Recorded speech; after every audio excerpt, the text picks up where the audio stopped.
Guys हम अभी बैठे हैं ब्रेक डांस में।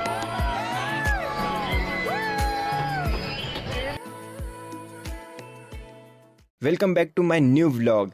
गाइस हमारे शहर में भी गणेश पक्ष के उपलक्ष्य में मेला भी देखने को मिलेगा, चलते हैं।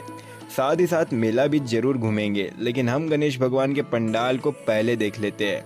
देखिए यहाँ पर तो आप जानते ही होंगे, जब भी मेला घूमने आओगे तो बहुत सारी चीजें आपको देखने को मिलेगी। गुपचुप का ठेला, कई सारे बच्चे के लिए टॉय और बहुत सारे ऐसी दुकानें जो आपको खींचती है। चलिए मैं आपको कुछ क्लोजर लुक दिखाता हूँ हमारे गणपति बप्पा के पंडाल को। कुछ केदारनाथ जैसा लुक दिया गया है, लेकिन दोस्तों इस डिजाइन के साथ साथ आपको जो डेकोरेशन में उपयोग किया गया मटेरियल दिख रहा होगा वो काफी अद्भुत है। चलिए इसको देखते हैं। मैं बताते चलता हूँ कि ये क्या चीज है। दोस्तों ये है टोपली, और हम अपने घर में सामान रखने के लिए इस टोपी का उपयोग करते हैं।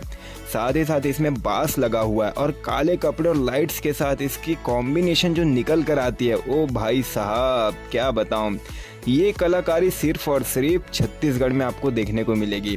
आइए मैं आपको अंदर का लुक दिखाता हूँ। अंदर की डिजाइनिंग गुफा जैसी है और देखने में बहुत अच्छा लग रहा है। ओ भाई साहब, जितना बाहर का लुक खूबसूरत है उतना ही अंदर का लुक भी शानदार है। हमारे गणपति बप्पा को सबसे पहले प्रणाम, और गणपति बप्पा मोरिया। आप गणपति बप्पा जी के बैकग्राउंड का जो लुक देख रहे हो, ये बर्फ जैसा दिख रहा है। इसे ज्यादातर ठंडे और पहाड़ी इलाके का लुक देने की कोशिश की गई है, और लाइट्स की कंडीशन को पूरी तरह से गुलाबी रखा गया है। सीधा सीधा गणपति बप्पा के चेहरे पर इफेक्ट्स और फोकस को रखा गया है। यह भी काफी यूनिक लग रहा है मुझे। शामिल होने के बाद मैं कुछ देर बाद प्रसाद लेने के बाद वहां से निकल गया। कुछ देर बाद मैं मेला घूमने आ गया, और एक ऐसे शॉप में मैं चला गया जहां पर साबुन की टिक्कियों में पैसे रखे होते हैं, और उस पैसे में हमें एक रिंग डालना होता है। उसके बाद वो पैसे आपके हो जाते हैं। वेट वेट वेट वेट, मैंने भी अपना लक ट्राई किया, लेकिन किस्मत भाई साहब हमारी कहाँ है। ऐसा लगता है कि रिंग तो पैसे में ही जाएगी, पर ऐसा होता नहीं है। पर कोई बात नहीं, हमने तो बहुत मजे किए उसके पास, और अपनी बचपन की यादों को ताजा करने के लिए मैं चला गया इन बच्चों के पास जो कि जंपिंग करने लगे, और मजेदार दिख रहा था भैया। मैं तो अपने बचपन को याद करके मैं ही वहाँ पर खेल रहा हूँ ऐसा लगा मुझे। चलिए इससे भी आगे हम निकलते हैं और हम बड़े चीजों पर ध्यान देते हैं। और आगे में ही हमें ब्रेक डांस मिला, और ब्रेक डांस में मन था कि ब्रेक डांस में चढ़ूं, लेकिन और मन बनते ही सबसे पहले मैं ब्रेक डांस में चढ़ा और घूमने। लेकिन इस बार तो ब्रेक डांस में मजा ही आ गया, क्योंकि वो जो भाई साहब थे ना, हमारे कहने में 2 से 3 मिनट एक्स्ट्रा और चला दिए। और क्या बताऊं भैया,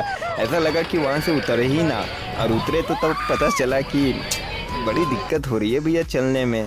और ये सब चीज के साथ साथ हम वहां से निकल गए। लेकिन ओ ये क्या, लाइट भी गोल हो गई, और गोल होते होते हम आइसक्रीम खा रहे थे। सिर्फ भैया के पास लाइट था पूरी पंडाल में और पूरे मेले में, और देखने को तो यही मिल रहा था भाई। तो दोस्तों इतनी बातों के साथ मैं हमारे छत्तीसगढ़ के व्लॉग के साथ इस बात को ख़त्म करता हूँ। नेक्स्ट वीडियो मिलेंगे। हमारे चैनल को सब्सक्राइब करें और हमारे वीडियो को लाइक ज़रूर करें। Thank you.